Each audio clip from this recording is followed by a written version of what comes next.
Breaking news. Festus Keyamo deceived Nigerians. Dino shares documents that prove Tinubu's involvement in drug crimes. My people, this is coming out tough and tougher, and it's becoming more interesting. It will be a very big problem. It will be a very big shame that by the end of the day, after seeing all these handwritings written on the wall, Nigerians will go against the will of God.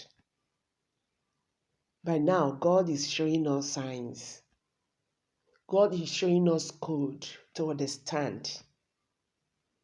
If because of selfishness, now you go against your conscience, you will still suffer it, every one of us. That is why we have to stand and say no to those who feels that Nigeria is their private property. It's now we have to stand to take our destiny back. Honestly speaking, like as I said, that God is showing us code. God has shown us the handwriting on the wall. Dino, the spokesman for the presidential candidate, the Presidential Campaign Council of Atiku Abubakar of the People's Democratic Party, PDP, has slammed Festus Keyamo for defending his principal, Bola Ahmed Tinubu of the All Progressive Congress, whose drug dealing document was released by a United States court. Keyamo, who had claimed in a televised interview that Tinubu's name is not on the document and that he is not a defendant, got called out by Dino, who berated him, deceiving Nigerians on television. Sharing a part of the document to counter Keyamo's claims, Dino wrote on Twitter as saying, Festus Keyamo deceived Nigerians yesterday on Channels TV that his principal's name is not on the charge and is not a defendant. See this. I brought out a document that Tinubu's name was written and you have to underline it so that it can be boldly seen. Notwithstanding, Keyamo had also claimed that Tinubu's drug scandal is a sign of frustration on the part of Tinubu's opponents, who are trying to wake a horse long dead. On Twitter, Keyamo wrote, sign of frustration. They are seeking to wake a horse long dead and buried, and for which a media house publicly apologized in 2016 when they tried to use the story.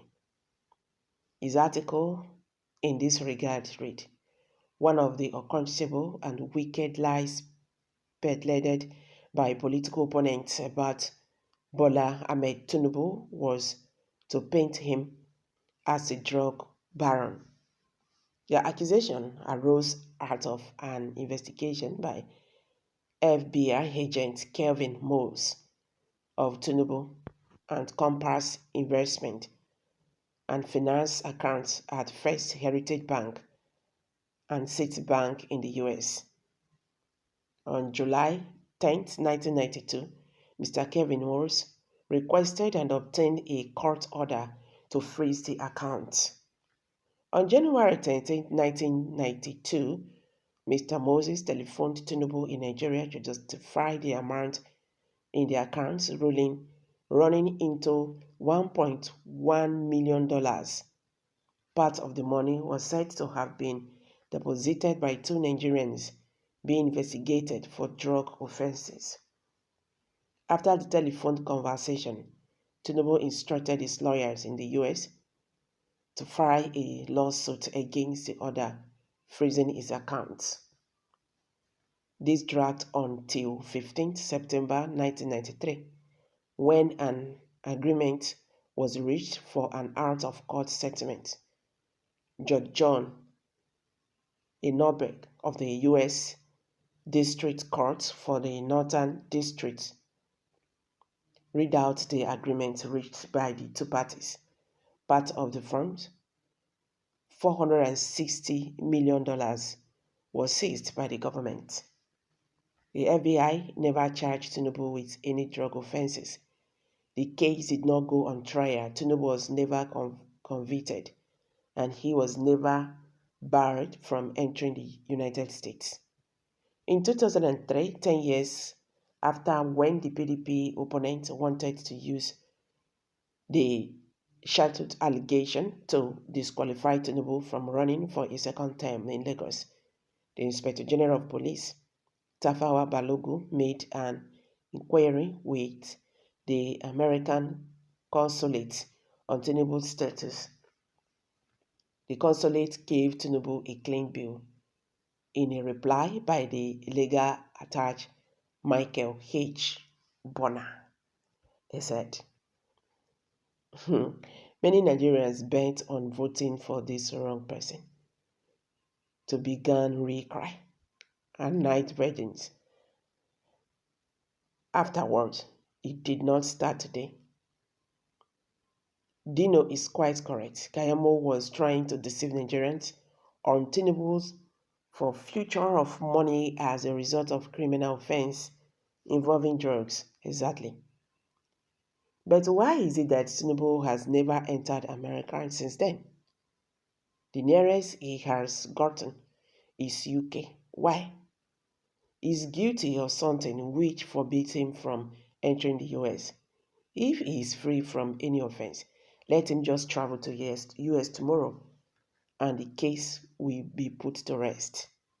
The United States must have done their survey to know who will win Nigeria next election. Next thing is to begin to care.